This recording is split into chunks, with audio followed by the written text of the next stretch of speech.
Kenalkan nama saya Dandi. Halo, kenalkan nama saya Devita. Perkenalkan nama saya Rizky Hidayat. Perkenalkan nama saya Embarel Kurniawan. Perkenalkan nama saya Rizky Rehan. Pertama saya ingin menjelaskan kesan saya setelah saya datang ke PTS Kristal Lala. Jadi saya cukup agak shock ya, ternyata PTS Kristal itu ternyata cukup sulit dibuat dari air menjadi es karena ada banyak mesin juga, proses yang langkah juga. Nah, mesinnya itu juga tidak relatif yang kaleng-kaleng atau yang murah gitu. Ternyata semua mesin itu mahal. Apalagi kalau nggak salah di sana tuh ada mesin gede, namanya itu sekitar harganya 1,5 M. Di situ cukup membuat saya shock. Ternyata modalnya itu cukup besar untuk apa yang dikeluarkan. Kesan saya ketika berkunjung ke perusahaan es kristal itu perjalanan cukup jauh. Kalau dari NWP, kalau dari rumah saya agak jauh. Dan selama perjalanan itu hujan, jadi sempat berhenti dulu. Setelah hujan berhenti, melanjutkan perjalanan, ternyata kelewatan. Jadi balik lagi. Pada saat ke sana, PT tersebut yang kita pembuatan es, ya pembuatan es lah pokoknya. Nah itu saya memiliki kesan yang cukup lumayan pribadi dengan terkaitan dengan soal yang ditanyakan pada narasumber kami. Nah pertama-tama kesan yang saya rasa itu adalah mereka tetap berusaha survive bahkan di masa-masa yang sulit, tahun-tahun awal-awal mereka dalam membuka usaha itu. Kesan saya sih kemarin itu perjalanannya cukup lama ya, karena jarak perusahaan juga jauh dan sempat ada kendala cuaca juga karena seperti hujan.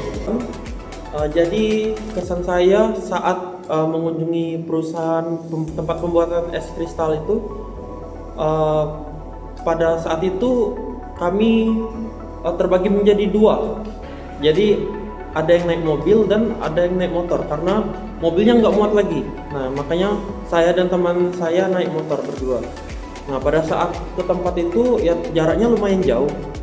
Terus ada juga kendala ya berupa cuaca yang buruk. Jadi hujan berhenti. Jadi lumayan makin memperlama waktunya waktu kami sampai ke tempat itu. Nah, untuk kesan pertama saya saat mendatangi tempat tersebut, tempatnya juga terbilang dia di pinggir jalan, jadi mudah juga untuk diakses oleh masyarakat sekitar. Nah, pertanyaan yang saya lontarkan kepada mereka, saya bertanya tentang perihal bagaimana mereka tetap hal-hal tersulit lah di pada masa-masa tahun-tahun beberapa tahun ini. Nah, mereka bisa mengatakan, menjawab lah bisa dikatakan.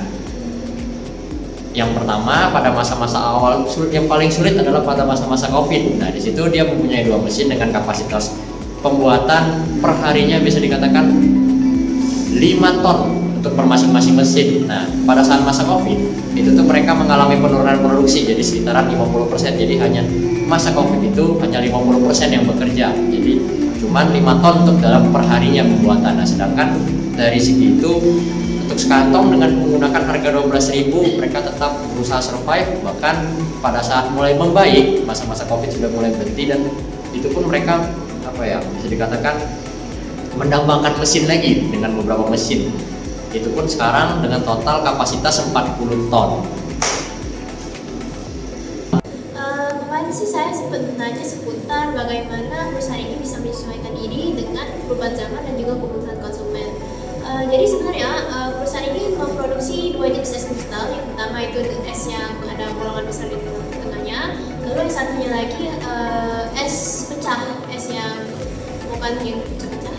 Nah, jadi sedang ada tren permintaan itu dari konsumen itu es batu yang berbentuk bambu atau es bambu yang sering digunakan di kafe-kafe. Jadi untuk menyesuaikan kebutuhan konsumen tadi, akhirnya perusahaan ini sedang menyiapkannya untuk mesinnya untuk produksi es bambu tadi.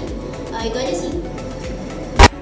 Dan saya sempat bertanya kepada narasumber sana bagaimana cara mereka mempertahankan bagaimana cara mereka bertahan. Yang pertama itu yang pasti dengan menjaga kualitas es kristalnya supaya pelanggan atau konsumen yang sudah lama itu tidak beralih ke yang lain. Selanjutnya itu mereka sudah halal yang pasti karena tempatnya yang bersih dan steril. Jadi mereka sudah halal, teruji kualitas kebersihannya. Selanjutnya mereka sudah memenuhi standar internasional. Di sana kami sempat menanyakan tentang mengenai inovasi atau pembaruan yang diterapkan untuk meningkatkan kinerja dan pelayanan dari perusahaan tersebut. Nah, mereka ini kata mereka, jadi mereka itu meningkatkan jumlah produksi dengan cara menambah mesin. Nah, kemudian mereka juga menambah jumlah karyawan sehingga produksi produk es kristal itu bisa lebih efisien dan juga bisa lebih berkualitas, dan juga kualitasnya itu jadinya terjaga karena ada banyak orang juga kan, tapi itu juga tidak bisa menjamin, tapi setidaknya itu sudah lebih baik daripada sedikit orang. Nah, terus mereka juga menerapkan manajemen shift kerja. Nah, manajemen shift kerja ini sangat penting karena apa? Karena jam kerja yang teratur bagi setiap pekerjanya itu dapat meningkatkan efisien dari produksi es kristal tersebut. Nah, kemudian mereka juga meningkatkan dari segi transportasi. Nah, mereka sudah memiliki 8 truk es yang siap mengantar pesanan kepada pelanggan itu menjadi lebih cepat dan juga lebih efisien tentunya. Kemarin saya sempat nanya tentang bagaimana sih dampak positif dari perubahan inovasi yang perusahaan lakukan terhadap kinerja perusahaan, apalagi karyawan. Nah, jadi narasumber yang saya tanyakan juga menjawab dari tanya saya. Dia bilang inovasi yang mereka lakukan cukup berdampak positif terhadap perusahaan mereka karena dari inovasi yang mereka lakukan seperti penambahan mesin, penambahan jam kerja shift karyawan itu memberikan produktivitas kinerja perusahaan yang meningkat serta keuntungan perusahaan juga meningkat. Gitu. Sekian dari saya.